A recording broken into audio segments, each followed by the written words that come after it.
చరిత్రలో కొన్ని పేర్లు చిరస్థాయిగా నిలిచిపోతాయి.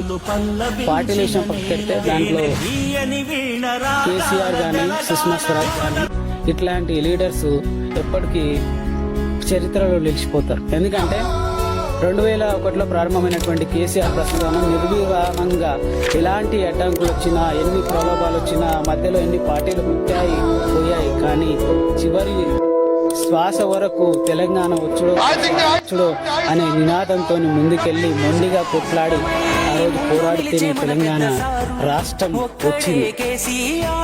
అదేవిధంగా సుష్మా స్వరాజ్ గారు పార్లమెంట్ సాక్షిగా కేసీఆర్ ని పక్కన పెట్టుకొని తెలంగాణ కోసం ఆత్మ బలిదానాలు వద్దు, విద్యార్థులను చనిపోవద్దు, తెలంగాణ రాష్ట్రం చూడడానికి మీరు బ్రతకాలి అని నినదించిన లేడీ సింగం సుష్మా స్వరాజ్ గారు. ఆ రోజు సుష్మా స్వరాజ్ గారు చూపించిన స్ఫూర్తి ఎంతో మంది తెలంగాణ